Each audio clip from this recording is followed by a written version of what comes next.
Girlfriend mocked me in front of friends and colleagues at our engagement.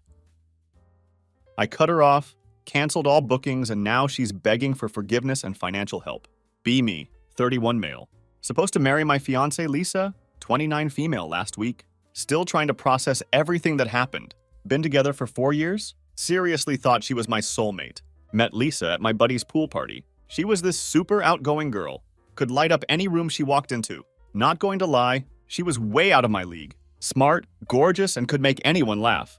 Our first date was actually hilarious. Took her to this fancy restaurant trying to impress her. They messed up our reservation. Instead of getting mad, she suggested we go get tacos from the street vendor. Eat them in the park. That's when I knew she was different. First 3 years were amazing. Like the kind of relationship you see in those cheesy posts online, where everyone calls it fake because it's too perfect. She was always there for me when things got rough. When I lost my grandpa last year, Lisa took care of everything. Called my boss to get me time off. Made sure I ate. Even organized all the family stuff, so I could just focus on grieving. She'd leave little notes in my lunch when I had big meetings at work. Once she even learned how to make my mom's lasagna recipe, because she knew I missed home cooking. Lisa was also super fun to be around. We'd have these random adventure days, where we just drive somewhere without planning anything. She taught me to stop being so serious all the time, to enjoy life more. My friends loved her, because she always made our game nights more fun. But my sister never really got along with Lisa. She never said anything directly, but I could tell. That wasn't an issue, though. Things started changing about 6 months ago. It was small stuff at first. She started bringing up her ex Kevin more and more. Like we'd be watching TV, and she'd randomly say, "Oh, Kevin loved this show," or "Kevin could never understand shows like this. He was so basic." At first, I didn't think much of it. Everyone talks about their exes sometimes, right? Then her pranks started getting worse. Lisa always liked jokes and pranks, but they used to be fun ones we'd both laugh at. Like this one time she replaced all my socks with bright yellow ones before an important meeting. It was funny because she knew I had these shoes, where no one would see them anyway. But lately, her pranks started feeling different. Mean almost. When I got this huge promotion at my graphic design agency, I'd been working towards for 2 years. Instead of being excited like she used to be about my wins, she gave this weird speech at my celebration. Stood right there in front of my coworkers. My boss and my parents were there too, talking about how I probably just got lucky. And my boss felt sorry for me. Everyone was just standing there awkwardly while she laughed. The old Lisa would have never done that. She used to be my biggest cheerleader. The proposal is when I really started noticing something was off. I'd spent months planning it, saved up for this super fancy restaurant, got her favorite flowers, even had the restaurant help set up this special dessert thing with the ring. When I got down on one knee, she pretended she didn't want to marry me. For 5 whole minutes, just sat there going, "Oh, I don't know," while everyone in the restaurant stared at us. When she finally said yes and laughed, saying it was just a joke, something felt wrong. The old Lisa would have maybe played along for a few seconds, but she would have never let me sit there feeling stupid for that long. It's weird looking back now. The same things I used to love about her. Her spontaneity, her sense of humor, her outgoing personality started feeling different. Like she wasn't doing things to make us both happy anymore, but just to get attention or laughs from other people. Every time I tried talking to her about how her pranks were making me feel lately, she'd just say, "OMG babe, learn to take a joke," or "Why are you so sensitive?" The old Lisa would have listened. We used to be able to talk about anything. My best friend started noticing the change too. He'd say stuff like, "Dude, is Lisa okay? She's acting different." But I kept making excuses because I remembered how great things used to be.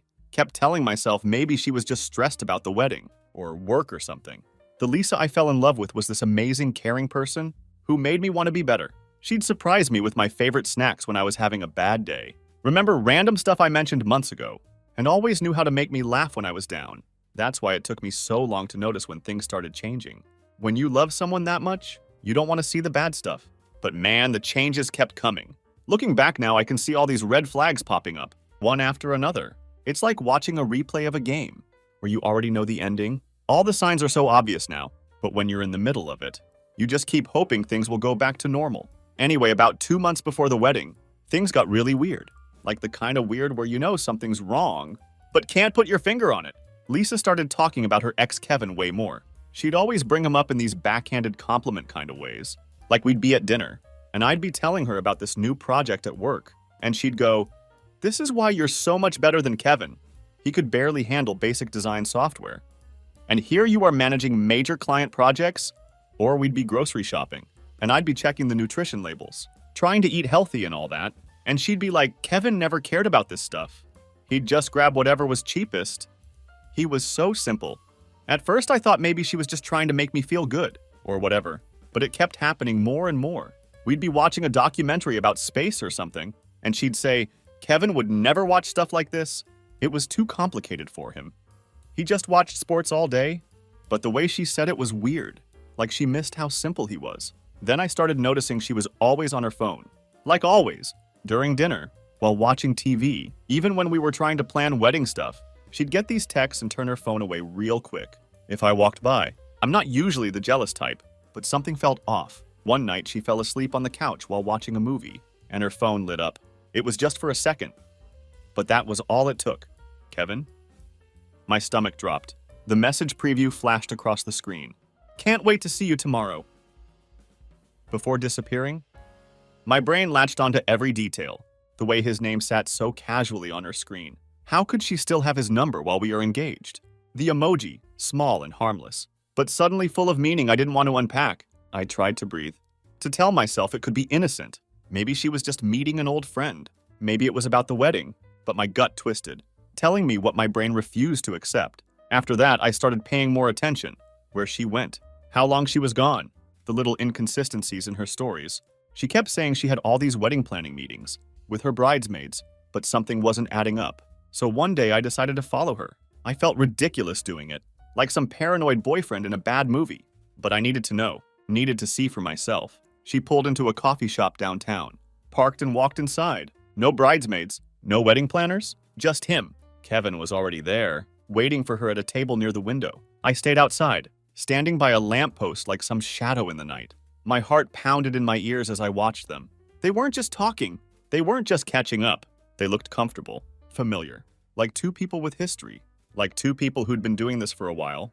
She laughed at something he said, tilting her head in that way she always did when she was flirting, twisting a strand of hair around her finger, flashing that easy, intimate smile. That used to be reserved for me. I felt sick, my hands clenched into fists. I wanted to burst through the door, call her out right there in front of everyone. But I couldn't move, couldn't breathe. I just stood there watching through the window, like some idiot who didn't see this coming, like a fool who thought he was marrying the love of his life, when in reality she was already slipping away. I didn't confront her when she came back. Maybe I should have, but I wanted to see how far this would go. Over the next few weeks, I noticed more stuff. She'd say she was going dress shopping with her mom, but her mom would call me asking about wedding details. During that exact time, she'd claim she had late meetings at work, but her coworker, who I'm friends with, mentioned she'd left early that day. Her bridesmaids were acting weird too. They'd give me these looks whenever wedding stuff came up, like they knew something I didn't. They'd be whispering, and then shut up real quick when I walked by. All except one of her bridesmaids. I'll call her Olivia. She's this quiet bridesmaid who works at my company. She always seemed uncomfortable when the other bridesmaids were giggling about something. I remember this one time we were at the wedding venue doing some planning, and Lisa was going on about how Kevin could never afford a place like this, how he still lived in his college apartment with roommates. But she had this weird tone, almost like she thought it was cute. Then she looked at me and said, "That's why you're so much better, babe. You've got actual ambition." Kevin was just simple. But the way she said simple, it was like she was remembering something nice. Olivia pulled me aside that day, looking really nervous. She started saying something like, "Look, there's something you should..." But Lisa came back right then, and Olivia just walked away real quick. The final straw was when I overheard Lisa on the phone in our backyard. She thought I was at work, but I'd come home early with a headache. She was laughing about something and said, "Yeah, he has no idea. He thinks I'm at wedding planning meetings." Then she saw me through the window and hung up super fast, tried to play it off like she was talking to her sister about a surprise for me. I knew right then our relationship was over, even before I knew exactly what was going on with her and Kevin. Before I found out about her stupid prank plans, before any of the wedding day stuff, I knew we were done. The trust was just gone. But here's the thing. I didn't say anything. Call me petty, but I wanted to see what she was planning. All these secret meetings, all these weird comments about Kevin, all these giggly bridesmaids. Something was coming, and with the way Lisa loved her pranks, I had a feeling it was going to be something big. I just didn't expect it to be what it was. Looking back, maybe I should have just confronted her. Maybe I should have called off the wedding right then. But honestly, I'm glad I didn't. So there I was, about 3 weeks before the wedding, sitting in my car outside that coffee shop, where Lisa was meeting Kevin again. And I just knew I needed to do something. I'm not usually the type to plan ahead. Honestly, Lisa was always the planner in our relationship. But something in my gut was screaming that I needed backup. I called my buddy Ryan. Now, Ryan's this corporate lawyer who's always telling these crazy stories about divorce cases he's worked on. We went to college together, and he's seen Lisa's pranks firsthand, like this one time at his birthday party where she pretended to be a singing telegram person and embarrassed him in front of his whole law firm. He never really liked her after that, so I called him while watching Lisa laugh at whatever Kevin's saying. Dude, I need help. I think Lisa's planning something for the wedding, and it's not going to be good. Ryan was quiet for a minute, then goes, come to my office now. I'll never forget sitting in his fancy office. While he just listened to everything, when I finished, he looked at me real serious and said, we need insurance. Then he pulled out this legal pad and started writing. Look, he said, I can't stop her from whatever she's planning, but we can make sure she regrets it if she tries anything. We spent like 4 hours in his office, drafting this completely fake prenup. Ryan said it wouldn't hold up in court for even 5 minutes, but it looked super official, had all these fancy legal words that I didn't even understand. The important part was this specific clause about public humiliation. I still have a photo of it on my phone. If either party engages in deliberate public embarrassment or humiliation of the other party before the signing of this contract, all jointly planned financial obligations will be immediately nullified, and the offending party must issue a public apology. Ryan even put in all these detailed definitions of what counts as public humiliation and financial obligation, added some fake case law references too, made it look like one of those 50-page contracts nobody ever reads. The best part? He put this official-looking stamp on it and had his secretary notarize it, just to make it look more legit. Lisa always just signed whatever was put in front of her. She even admitted once she never read her own apartment lease. Ryan said she'd never know it was fake. I kept the prenup in this black folder and gave it to my best man Greg to hold on to. Told him to keep it with him during the wedding just in case. Greg thought I was being paranoid, but he's known me since we were kids and could tell how worried I was the whole time we were doing this. I felt kind of guilty, like maybe I was going too far. Maybe I was just being paranoid. But then I'd remember how Lisa was still meeting Kevin behind my back, still lying about where she was going, still acting weird with her bridesmaids, and I didn't plan to use it unless something happened during the wedding. Olivia, the bridesmaid from my work, actually came to my office one day, looking super nervous. She started saying something about how she couldn't keep quiet anymore. But then Lisa called her phone right at that moment. The look on Olivia's face when she saw Lisa's name pop up. I knew whatever was coming wasn't good. I also started noticing more stuff at home. Lisa was having these long phone calls in the bathroom. With the shower running, she'd close her laptop super fast when I walked into the room. One time I saw her deleting text messages when she thought I was sleeping. The weird thing was, she was also being extra nice sometimes, like randomly bringing home my favorite takeout, or suggesting we watch my favorite movies. Looking back, I think she was feeling guilty, or maybe she was just trying to throw me off. I don't know. I remember the night before the wedding, sitting in my parents' house. Lisa insisted we do the whole not seeing each other before the wedding thing. Looking at that black folder with the prenup, part of me hoped I'd never need to use it. Like maybe I was wrong about everything. Maybe Lisa really was just planning some silly surprise. My mom came in and saw me staring at the folder. She didn't know what was in it, but she could tell something was wrong. She sat down next to me and said, "You know you don't have to go through with this if you're not sure." I just told her everything was fine. I put the folder in Greg's bag that night, told him to keep it close during the ceremony. He made this joke about how it was like in the movies, where someone always objects at the wedding. But neither of us was laughing. The whole time I was getting ready the next morning, I kept thinking about that folder, hoping I wouldn't need it, but also feeling weirdly calm knowing it was there just in case. The morning of the wedding was actually perfect. Like weirdly perfect. Everything at the venue looked amazing. All the decorations were exactly how Lisa wanted them. The whole time I was getting ready with my groomsmen, I kept thinking maybe I was wrong about everything. Maybe I was just being paranoid. Greg, my best man, kept checking on the folder like it was his job. He'd pat his bag every few minutes, making sure it was still there. My other groomsmen thought he was checking for the rings and kept making fun of him for being so nervous. My mom was already crying before the ceremony even started. Happy tears, she thought. My dad kept straightening my tie, even though it was fine. Looking back now, I think they both knew something was off, but didn't want to say anything. I remember standing at the altar, watching everyone take their seats. Lisa's bridesmaids were all giggling and whispering to each other, all except Olivia, who looked like she was about to throw up. She wouldn't even look at me. Then the music started playing, and everyone stood up. Lisa walked in with her dad, and honestly, she looked beautiful, like actually perfect, which just made everything that happened next so much worse. The ceremony started normal. The priest was doing his thing, talking about love and commitment and all that. I was actually starting to feel stupid about having that prenup in Greg's bag. Then we got to the vows. Right before we were supposed to say our vows, Lisa did this thing where she grabbed the mic from the priest. He looked super confused, but she just gave him this big smile like, "Don't worry about it." Then she says, all excited, like she's hosting a game show or something. "I have a little surprise for my wonderful soon-to-be husband." My stomach just dropped. Greg immediately put his hand on his bag where the folder was. I saw my dad sit up straighter in his seat. Lisa turns to face all our guests with this huge smile and goes, "Ladies and gentlemen, let's give a warm welcome to the real love of my life." The doors at the back of the venue open, and in walks Kevin, like he was in some kind of movie or something, just strolling down the aisle with this stupid grin on his face, while everyone's turning around in their seats, trying to figure out what's happening.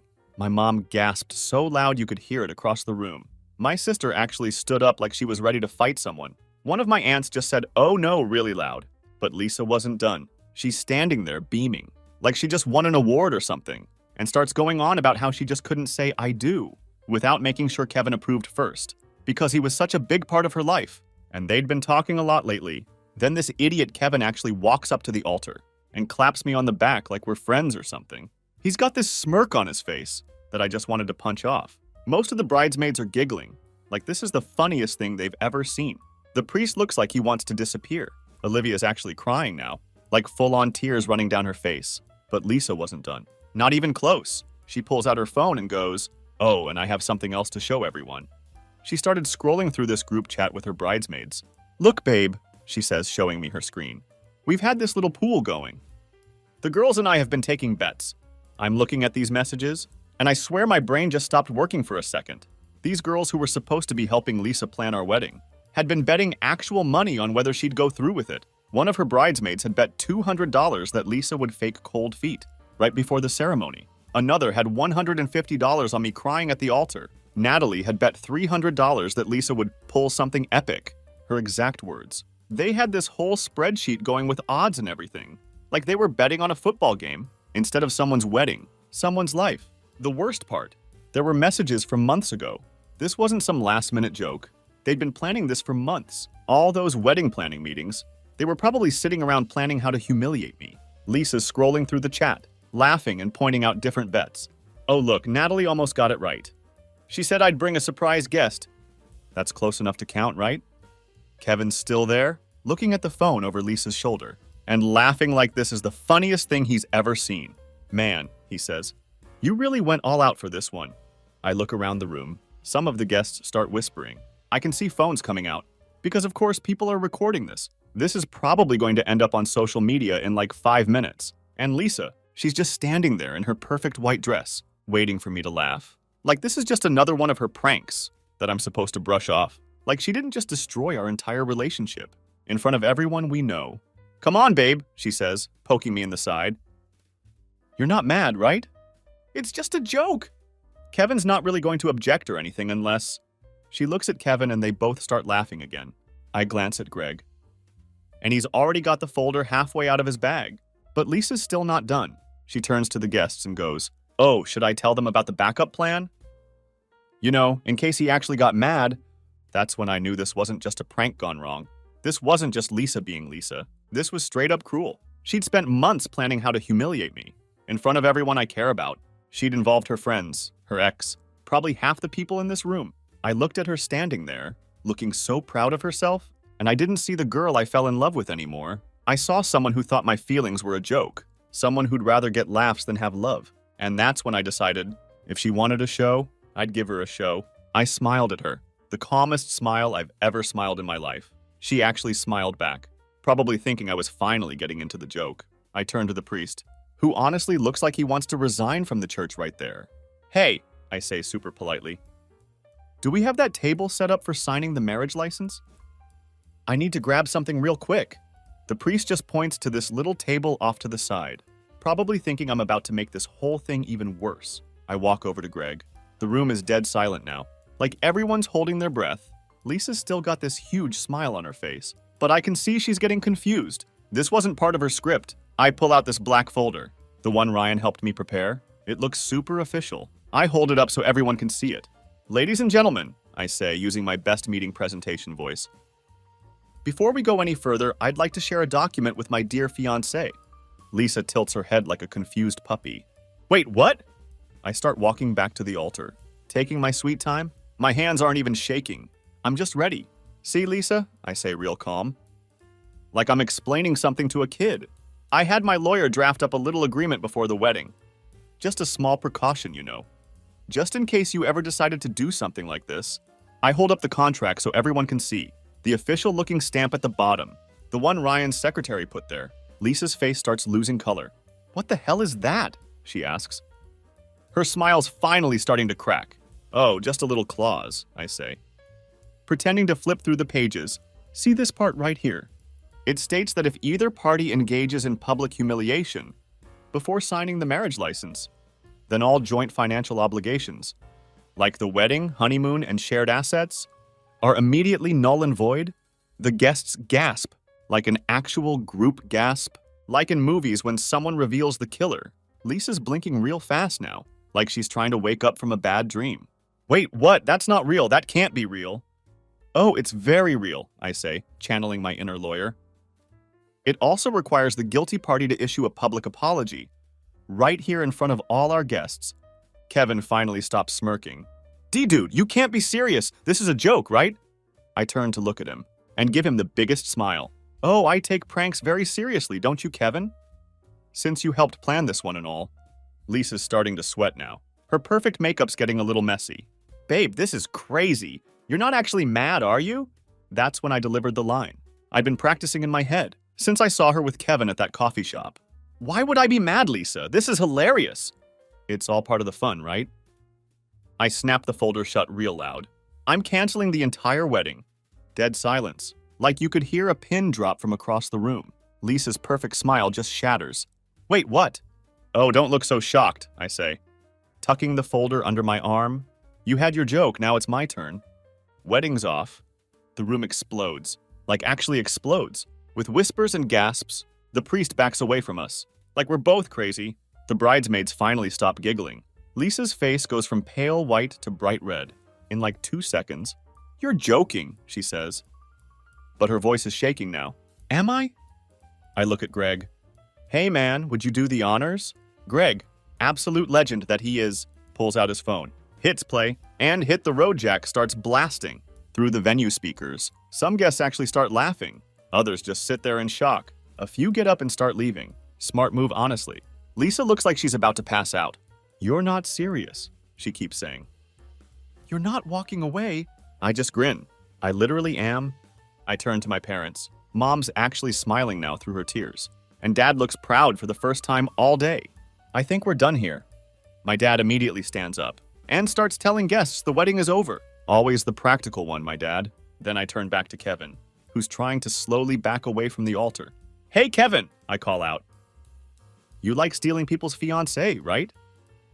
Well, congrats, she's all yours. That finally wipes the smirk off his face. Lisa spins around to look at him. Kevin, tell him this is stupid. But Kevin's already heading for the door. I think I'm going to head out, actually. The bridesmaids are all looking at their feet now. Some guests are straight up laughing. And Lisa looks like her whole world just collapsed. You can't just leave me like this, she screams. I stop at the end of the aisle and turn around one last time. Lisa, you love attention so much. Well, congratulations, you're getting it. And with that, I walked out of my own wedding. The next 24 hours were crazy. My phone basically exploded with messages and missed calls from Lisa. Like we're talking hundreds of messages. At first, she acted all confused, like she couldn't understand why I left. Kept saying stuff like, it was just a joke, and why are you being so dramatic? Then she got mad. Started sending these long messages about how I humiliated her. Ironic, right? And how she couldn't believe I would ruin our wedding over a silly prank. She even tried saying I had no right to walk out on her like that. But here's where it gets good. Remember that group chat where they were placing bets? Greg, being the absolute genius he is, had taken screenshots of everything before we left. From one of the bridesmaids' phones. All their messages about planning this prank. All the bets they placed. Even messages from months ago, where they were discussing different ways to mess with me at the wedding. Lisa tried telling people I abandoned her at the altar. Started playing victim on social media and everything. But then those screenshots started making rounds. Turns out people don't really like it. When you turn someone's wedding into a betting game, the fallout was epic. Those bridesmaids who thought it was so funny, they started panicking when they realized people could see their messages. Natalie, the maid of honor, actually lost a job opportunity because the screenshots got sent to her potential employer. Guess they didn't want someone who thought humiliating people was funny. Lisa's parents called me the next day. Her mom was crying, saying she had no idea Lisa would do something like this. Turns out they'd warned her not to pull any stunts at the wedding. Her dad actually apologized to me and said he understood why I did what I did. Then the money stuff hit. Lisa started demanding I pay her back for wedding costs. That made me laugh, because I'd paid for almost everything. The venue? My card. The catering? My account? That fancy honeymoon she'd been bragging about to everyone? All booked under my name. One phone call to each place and it was all canceled. The venue manager was actually super understanding. Said he'd seen some crazy wedding stuff, but this was a new one. The honeymoon cancellation hit her hard. She'd already posted all over social media about our amazing 2 weeks in Bali. Had to explain to everyone why she wasn't posting beach pictures. Her bridesmaids started distancing themselves real quick. Funny how fast people disappear when they realize they're going down with you. Even the ones who were in on the whole thing suddenly didn't want anything to do with her. Kevin ghosted her completely. Wouldn't answer her calls or texts. Guess he didn't find it so funny anymore. When people started asking him why he thought ruining someone's wedding was okay, Olivia finally told me everything. And man, I could see the guilt weighing on her. She wasn't like the others. She never laughed at Lisa's pranks, never joined in on the group chats, never once thought humiliating someone was funny. She admitted she'd known about the plan for weeks, but felt trapped, torn between speaking up and risking Lisa turning on her. She told me how she'd tried to warn Lisa, begged her to call it off, but Lisa just brushed her off, saying it would be hilarious to see my reaction. Kevin, of course, had no problem playing along. Probably thought it made him look cool or something. But Olivia, she hated every second of it. She told me she barely slept the night before the wedding, sick with anxiety, knowing what was coming. And when she saw me standing at the altar, oblivious to the setup, she said she wanted to scream, to stop it before it happened. But she froze. As she talked, her voice was quiet, full of regret, like she thought I'd hate her for not doing more. But for the first time in months, I saw something I hadn't seen in a long time. Actual common sense. Someone who didn't just go along with the crowd. Someone who cared about how people felt. And honestly, that stuck with me more than the whole wedding disaster ever did. A week after everything, Lisa showed up at my apartment, looking like she hadn't slept in days, still wearing her engagement ring, started crying about how sorry she was, how she never meant for things to go this far, how she still loved me, and we could fix this. I just handed her an envelope. Inside was an invitation to a fake wedding rehearsal. Same venue, same time as our wedding was supposed to be. The guest list? Everyone who saw her little prank. No groom's name, just a note saying, "Now we're even." She stood there reading it like 5 times before she got it. When she looked up, I just shut the door in her face. Remember all those phones recording at the wedding? Yeah, clips started showing up online. People started calling her the bride who got left as a joke. Her own prank turned into a meme. Some of Lisa's friends tried defending her online, saying I should have taken the joke better. But then more screenshots would appear, showing how long they'd planned this, how much money they bet, all the mean things they said about me in their group chat. Lisa tried reaching out through mutual friends, saying she'd learned her lesson. But every time someone showed me her messages, they'd end up seeing the screenshots too. Pretty soon she ran out of people willing to speak up for her. It's been 6 months since the wedding that never was, and Lisa never really bounced back. She kept trying to claw her way back into my life, sending messages about how she could fix everything if I just gave her another chance, like chances were some unlimited resource she hadn't already burned through with every one of her stupid pranks. But I was done. Her bridesmaids, the same ones who laughed along with her, didn't stick around either. Natalie, the ex-maid of honor, even sent this long-winded apology about how she should have warned me and felt awful about what happened. Too little, too late. Turns out when the joke's over and the audience leaves, the one who played the fool is the only one left standing in the mess. Kevin? He blocked Lisa on everything and started telling people he was manipulated into the whole thing. Last I heard, he moved back to his hometown and works at his dad's store now. Guess the simple life wasn't so bad after all. Lisa's parents are still apologizing every time they run into my family. Her mom sent me a Christmas card saying she thinks about that day all the time and wishes she'd seen the signs earlier. Her dad actually helped me sell the house Lisa and I were going to move into. But here's the weird part. Something good actually came out of this whole mess. Olivia and I started getting coffee sometimes. Just talking, you know. Turns out Olivia had liked me for a while, but obviously never said anything because I was with Lisa. We started hanging out more. Nothing serious at first, just lunch breaks at work, maybe grabbing dinner sometimes. She's different from Lisa in every way possible. Quiet, kind, thinks about other people's feelings. Never tries to make jokes at someone else's expense. 3 months after the wedding, that wasn't. We started dating officially. My parents love her, even my sister, who hated Lisa from day one, thinks Olivia's perfect for me. Lisa found out about us through mutual friends and tried starting drama online, saying Olivia stole me from her and that she planned this to happen all along. Nobody believed her. The screenshots of her planning to humiliate me with her ex kind of killed any sympathy people might have had. Speaking of Lisa, she's still trying to fix her reputation. She made this long public apology on Facebook about how she's grown and learned from her mistakes. Then 2 days later, she was in my company's parking lot, trying to confront Olivia. Security had to escort her out. My life's actually better now. Got promoted at work. A real one this time. Not the one Lisa made fun of. Moved into a new apartment in a better part of town. Olivia and I are taking things slow. We went on vacation last month. Just a small beach trip. Nothing fancy. But it was nice being with someone. Who didn't feel the need to post every second of it on social media? Or turn everything into a joke? And oh, I still have the prenup folder. Ryan, my lawyer friend, framed it and gave it to me as a birthday present. It's hanging in my home office now. Olivia thinks it's hilarious. My friends say I dodged a bullet. I think I dodged a whole firing squad. Sometimes I look at old pictures of me and Lisa and can't believe I didn't see what was coming. But you know what they say? When you're wearing rose-colored glasses, red flags just look like flags. The weirdest part? I'm actually grateful it happened. If Lisa hadn't shown her true colors that day, I might have married her, might have spent years dealing with her pranks and jokes, and never known she was meeting up with Kevin behind my back. And instead, I'm with someone who respects me, someone who thinks love isn't about pranks, or social media likes, or humiliating your partner for laughs. So yeah, that's where everyone ended up. Lisa's still single and living with her parents. Kevin's back in his hometown. The bridesmaids scattered to different states. And me? I'm actually happy. Turns out sometimes the worst day of your life can lead to the best things happening.